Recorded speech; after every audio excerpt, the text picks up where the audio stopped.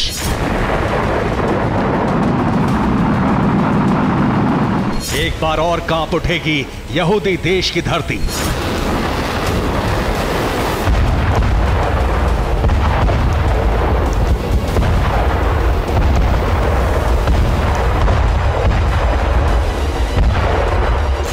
Hamas करेगा एक और आघात।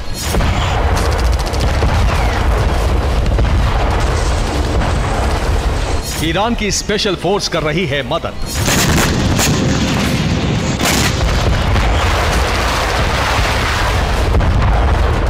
यह कोई अटकल नहीं, अनुमान नहीं, कोई भविष्यवाणी भी नहीं, एक बहुत बड़ी आशंका है जिसका एक ठोस सबूत दुनिया के सामने आया है, और वो सबूत है ये चिट्ठी। इस खत में उस पूरी साजिश का खुलासा है जो बताता है कि इजराइल पर 7 अक्टूबर जैसे एक और बड़े आतंकी हमले की साजिश रची जा रही है। इस साजिश के 2 किरदार हैं। किरदार नंबर 1, इस्माइल कानी, ईरान की स्पेशल फोर्स अल कुद्स का चीफ। किरदार नंबर 2, मोहम्मद दाइफ, हमास के मिलिट्री विंग अल कसाम का सरदार। इस खत को इस्माइल कानी ने मोहम्मद दाइफ को लिखा है, जिसमें एक बड़े आतंकी हमले की तैयारी को लेकर चर्चा की गई है। पत्र में कानी ने सबसे पहले ये याद दिलाया है कि ईरान की स्पेशल फोर्स की तरफ से जो वादा किया गया था उस पर वो आज भी कायम है। हम भाईचारे के वादे पर कायम हैं, जो हमें एकजुट करता है, और हम आपको आश्वासन देते हैं कि इस ऐतिहासिक लड़ाई में जो कुछ भी करना होगा हम करेंगे। वो कौन सा वादा है जो अल कुद्स का चीफ अल कसाम के मुखिया को याद दिला रहा है? एक बार और याद कर लीजिए, हमास की मिलिट्री विंग अल कसाम ने ही 7 अक्टूबर के हमले को अंजाम दिया था, जिसमें ईरानी स्पेशल फोर्स ने पूरी मदद की थी।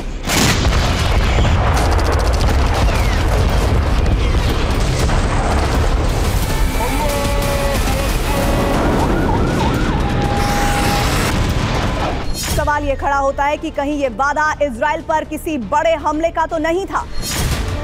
इस पत्र में और भी ऐसा कुछ है जो आईडीएफ और मोसाद के कान खड़े कर देने के लिए काफी है। इसमें यरूशलेम के अल-अक्सा मस्जिद में घुसने को लेकर भी लिखा गया है।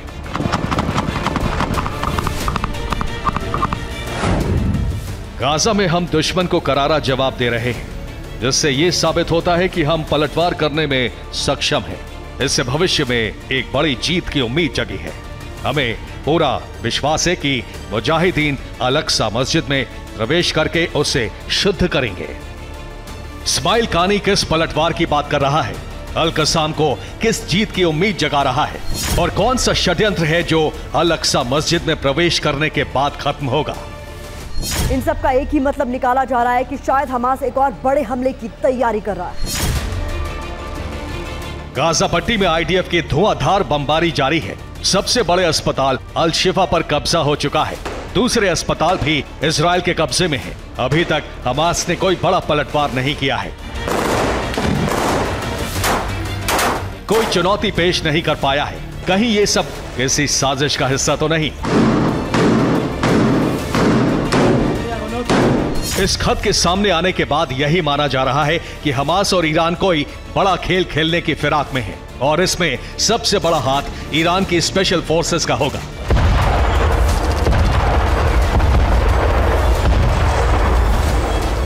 सात अक्टूबर को गाजा पट्टी से सटे इजरायली इलाके को निशाना बनाया गया।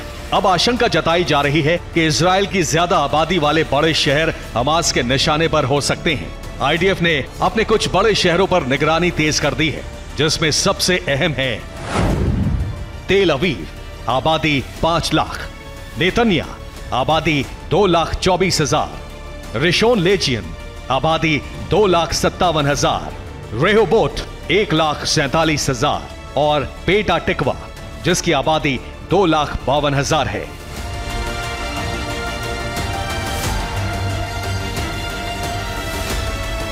हमास के चक्रव्यूह को भेद कर आईडीएफ 15 नवंबर को ही गाजा के सबसे बड़े अस्पताल में घुस चुकी है। अल शिफा पर कब्जे के बाद लगातार सर्च अभियान चलाया जा रहा है। आईडीएफ के दावे के मुताबिक अल शिफा अस्पताल से बड़ी तादाद में हथियार और गोला बारूद मिले हैं।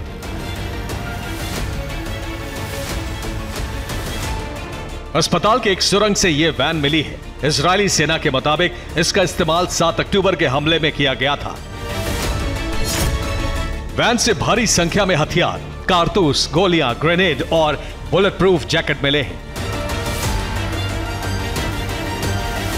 आशंका जताई जा रही है कि इजरायली सेना के आने से पहले यहां जरूर कोई बड़ी साजिश रची जा रही थी। गाजा में सुरंगों के मिलने का सिलसिला जारी है।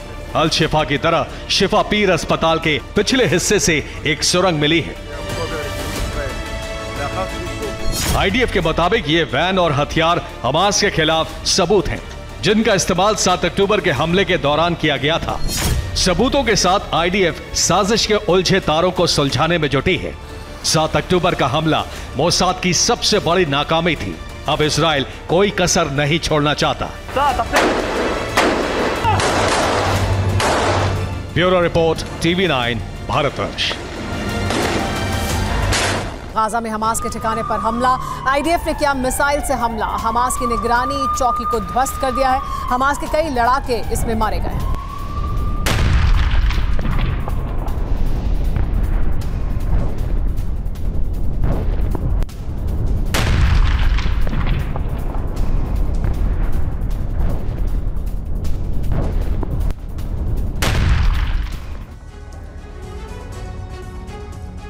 गाजा पट्टी में हमास की सुरंगें इजरायली सेना के लिए सबसे बड़ी चुनौती हैं। ये हमास के सबसे घातक ठिकाने हैं और इन सुरंगों में उतरने के बाद भी आईडीएफ इन्हें पूरी तरह से साफ करने में नाकाम है।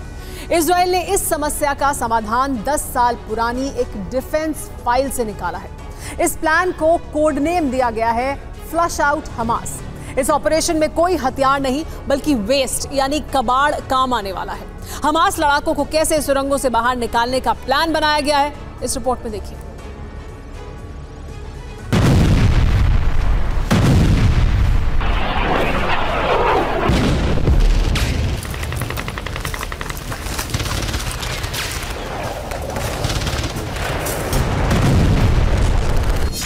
सुरंगें हमास लड़ाकों की सबसे सुरक्षित पनाहगाह है। इन सुरंगों के सफाई के लिए इजरायली सेना कई दिनों से ऑपरेशन चला रही है।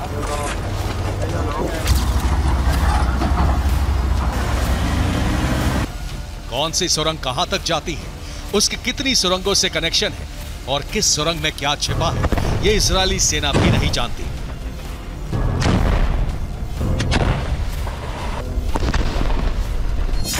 अब इन सुरंगों को एक झटके में साफ करने का इजरायली ऑपरेशन लगभग फाइनल स्टेज में है।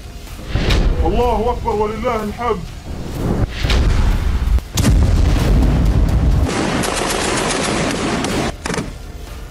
इन सुरंगों को तबाह करने का बिना हथियार वाला प्लान तैयार है। सुरंगों को गाजा के सीवेज सिस्टम से जोड़ने का प्लान बनाया गया है। सीवेज सिस्टम का कीचड़ सुरंगों में भरने से हमास लड़ाकों को बाहर निकलना होगा। अब से पहले 2013 में मिस्र हमास की सुरंगें सीवेज के कीचड़ से बंद कर चुका है। मिस्र ने गाजा से सिनाई तक हथियार पहुंचाने वाली सुरंगें इसी तरह बंद की थी। इजरायली सेना की स्पेशल फोर्सेस इन सुरंगों में ऑपरेशन चला रही है, लेकिन कोई बड़ी कामयाबी नहीं मिली है। इसीलिए सिर्फ सीवेज सिस्टम ही नहीं बल्कि कई और तरीके आजमाने का प्लान तैयार है। गाजा पट्टी भूमध्य सागर से सटी हुई है। गाजा पट्टी के बेत लाहिया से यूनुस खान तक हमास ने सुरंगें बना रखी हैं। इजराइल को इन सभी सुरंगों के बारे में सटीक जानकारी नहीं है, लेकिन इजराइल ये बखूबी जानता है कि सभी सुरंगें एक दूसरे से जुड़ी हुई हैं। अब इजराइल भूमध्य सागर से इन सुरंगों में हैवी ड्यूटी कमर्शियल पंप से पानी छोड़ने का प्लान बना रहा है। इससे सुरंगों में बाढ़ आ जाएगी। इससे हमास का कम्युनिकेशन सिस्टम, हथियार गोदाम तबाह हो जाएंगे और लड़ाके मारे जाएंगे।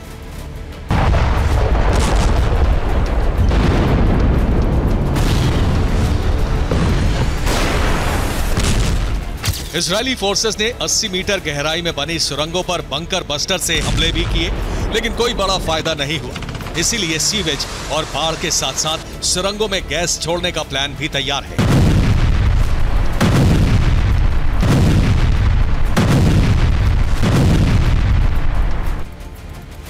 कुछ वॉर एक्सपर्ट ये दावा कर रहे हैं कि हमास और हिजबुल्लाह की टनल नेटवर्क को तोड़ने के लिए सुरंगों के भीतर नर्व गैस जैसे घातक रासायनिक हथियार को रिलीज करेगी। नर्व गैस फेफड़ों में जाने के बाद नर्वस सिस्टम को प्रभावित करती है। इसके संपर्क में आने से बेहोशी, सिर दर्द, आंखों में जलन, खांसी और सांस लेने में तकलीफ होने लगती है। यानी ये गैस हमास लड़ाकों की मौत बन सकती है।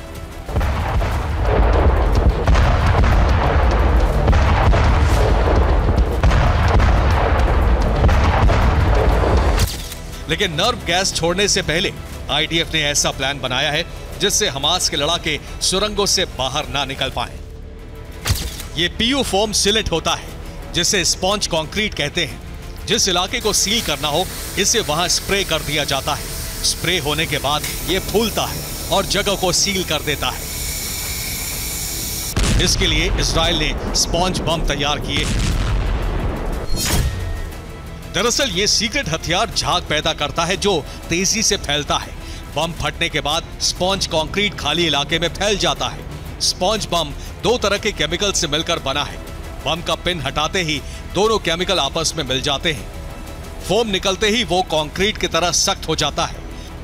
हमास के सुरंगों को तबाह करने के लिए इजराइल ने 4 रणनीतियां बनाई हैं और ये सभी हमास के लिए घातक साबित होने वाली हैं। Bureau report, TV9।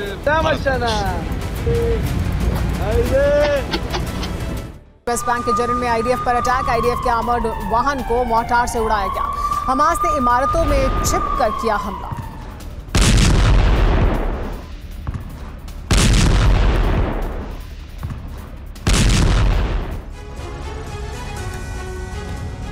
इजराइल ने गाजा के साथ साथ वेस्ट बैंक और यरूशलेम में भी कई नए फ्रंट खोल दिए हैं। वेस्ट बैंक के जेनिन में इस वक्त बहुत खतरनाक जमीनी जंग चल रही है, लेकिन इसी के साथ यरूशलेम में भी कई जगहों पर आईडीएफ भीषण हमले कर रही है।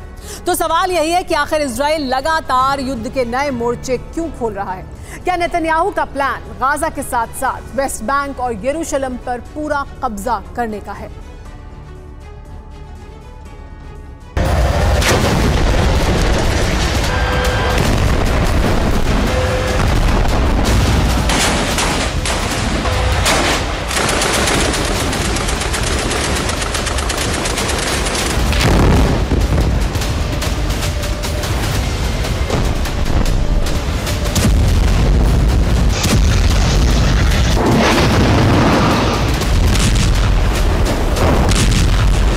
वेस्ट बैंक जमीनी जंग का बहुत ही विध्वंसक ग्राउंड बन गया है। यहां हमास और आईडीएफ के बीच आमने सामने की जबरदस्त जंग हो रही है। इजरायली सेना अब नए जंग के नए नए मोर्चे खोल रही है। जेनिन के अलावा इस वक्त वेस्ट बैंक के कई इलाकों में भीषण लड़ाई लड़ी जा रही है।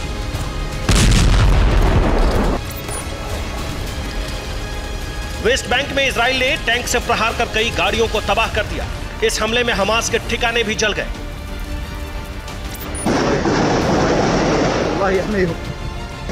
जेनिन में आईडीएफ बुलडोजर लेकर पहुंची तो हमास के लड़ाकों ने बुलडोजर पर बम से हमला किया। इसके बाद दोनों तरफ से जबरदस्त गोलीबारी हुई। जेनिन कैंप के अंदर इजरायली सेना और हमास के बीच कितनी भयानक जमीनी जंग चल रही है, उसकी गवाह ये कि वॉर जेनिन कैंप थर्रा उठा। पश्चिमी जेनिन में इजरायली सेना का काफिला पहुंचा तो हमास ने उस पर बम से जोरदार हमला किया। हमले में इजराइल के सैन्य वाहन जल गए।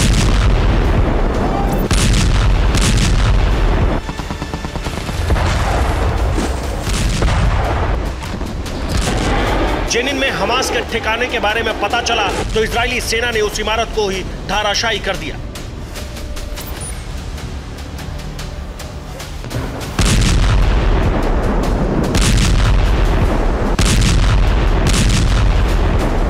जेनिन में हमास ने लैंड माइंस बिछा रखे हैं। जमीन में छिपाए गए बारूद को आईडीएफ न सिर्फ डिटेक्ट कर रही बल्कि उसे डिफ्यूज भी कर रही है। जेनिन में कई जगहों पर इजरायली सेना और हमास में विध्वंसक झड़प हो रही है। इजरायली सेना पर जेनिन ब्रिगेड भी हमले कर रही है। हमास के लड़ाकों ने पश्चिमी जेनिन में आईडीएफ के काफिले पर पहले मोर्टार से हमला किया, फिर जबरदस्त गोलीबारी की। जंग की आग जेनिन होते हुए बेथलेहम और यरूशलेम पहुंच चुकी है। बेथलेहम के पास इजरायली सेना ने हमास से जुड़ी इमारत को तबाह कर दिया।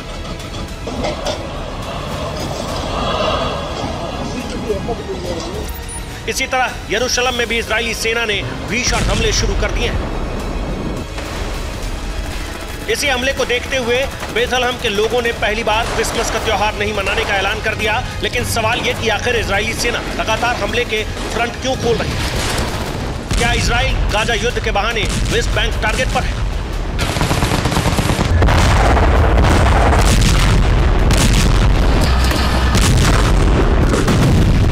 Bureau report, TV9 Bharatvarsh. Gaza में दहला देने वाला विध्वंस, बमबारी के बाद उठा धुएं का गुबार। गाजा में 12,000 से ज्यादा लोगों की मौत हुई है, ऐसी जानकारी सामने आ रही है।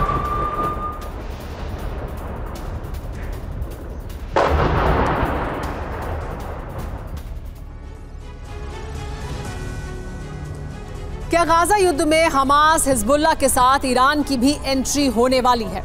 क्या जल्दी पूरे मिडिल ईस्ट में बारूदी कोहराम मचने वाला है? आखिर ये आशंका क्यों जताई जा रही है? तो इसके पीछे की वजह है लेबनान और सीरिया पर आईडीएफ की स्ट्राइक, जिसके बाद ईरान ने बैलिस्टिक मिसाइल का टेस्ट कर ताकत की नुमाइश की। तो क्या बेंजामिन के बारूदी घात से ईरान, हिजबुल्लाह समाप्त हो जाएंगे? देखिए इस रिपोर्ट में।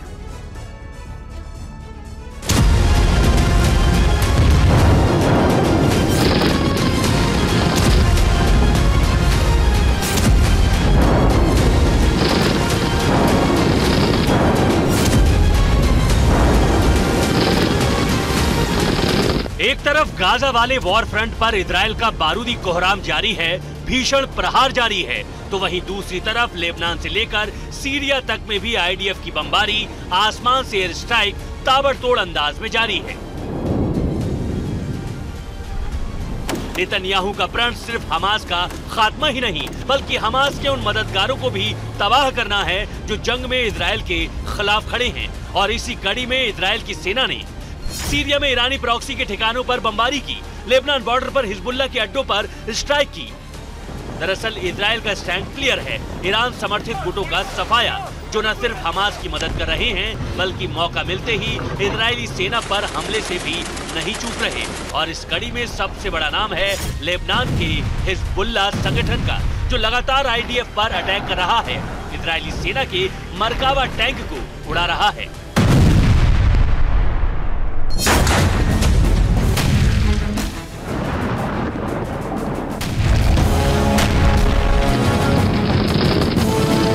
दरअसल हिजबुल्लाह की तरफ से इजरायली सेना पर हमले के तमाम वीडियो जारी किए जा रहे हैं और जानते हैं हिजबुल्लाह के लड़ाके आईडीएफ पर हमले के लिए मेड इन ईरान हथियारों का इस्तेमाल कर रहे हैं।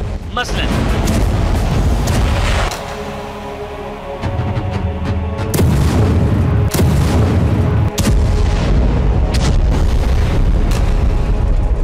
हिजबुल्लाह का पहला हथियार अल नूर एंटी शिप मिसाइल, हिजबुल्लाह का दूसरा हथियार फतह 110 बैलिस्टिक मिसाइल, हिजबुल्लाह का तीसरा हथियार टैक्टिकल बूस्ट ग्लाइड वेपन।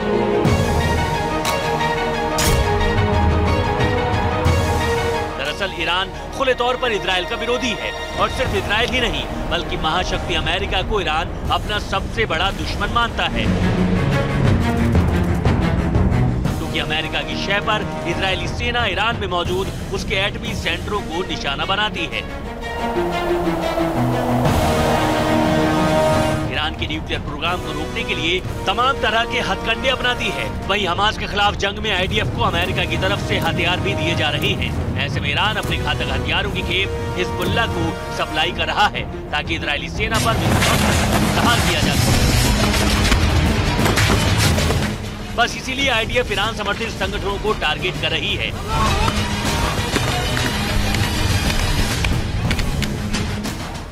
ताकि हमास के साथ साथ हिजबुल्लाह, हूती समेत तमाम संगठनों का सफाया हो और इसके चलते ईरान को जंग में कूदना पड़े। और शायद ऐसा होता दिखाई भी दे रहा है। लेबनान और सीरिया में आईडीएफ के हमले के बाद ईरान ने अल्मास 1 बैलिस्टिक मिसाइल का टेस्ट कर अपनी ताकत की नुमाइश की। यकीन मानिए, अगर ईरान भी जंग में कूदा तो फिर इजराइल जो चाहता था वो हो जाएगा और इसके साथ ही हमास हिजबुल्लाह का दी एंड तो होगा ही, ईरान का भी नक्शा बदल जाएगा, क्योंकि फिर जंग में इजराइल के साथ महाशक्ति अमेरिका एंट्री मारेगा। Bureau report, TV9 Bharatvarsh.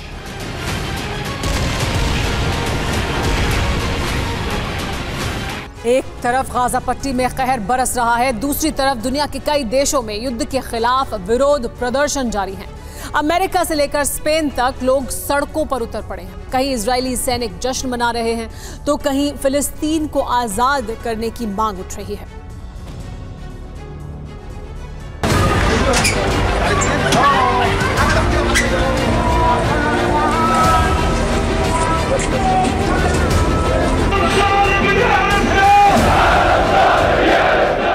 कहीं सड़क पर प्रदर्शन, कहीं इजराइल का विरोध, कहीं फिलिस्तीन का समर्थन, तो कहीं सैनिकों का जश्न।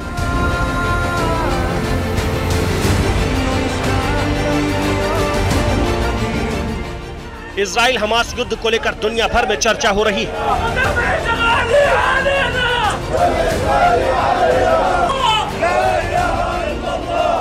अमेरिका की राजधानी वॉशिंगटन डीसी में रिपब्लिकन पार्टी के कार्यकर्ता प्रदर्शन के दौरान पुलिस से उलझ पड़े।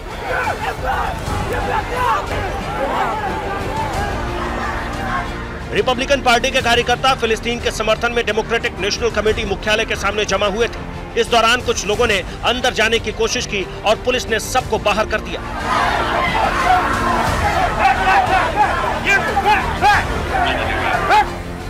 स्पेन के मैड्रिड में फिलिस्तीन के समर्थन में हजारों स्टूडेंट सड़कों पर उतर पड़े। सभी के हाथों में गाजा पट्टी में जंग रोकने के साथ फिलिस्तीन को आजाद करने की मांग को लेकर बैनर पोस्टर थे। लोगों में सबसे ज्यादा नाराजगी मासूम बच्चे और निर्दोष लोगों की मौत को लेकर थी।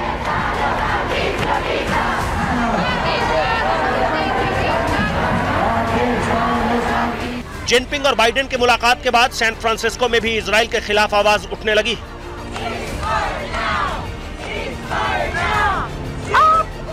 शहर के सबसे व्यस्त ब्रिज को जाम करके मानवाधिकार संगठन के कार्यकर्ताओं ने सीज फायर की मांग की। ये तस्वीरें गाजा पट्टी की है, जब जंग के बीच इजराइल के जवानों ने कुछ फुर्सत के पल निकाले। पीछे अल शिफा अस्पताल के टूटे फूटे हिस्से दिख रहे हैं। माना जा रहा है कि यह गाजा के सबसे बड़े अस्पताल पर कब्जे का जश्न था।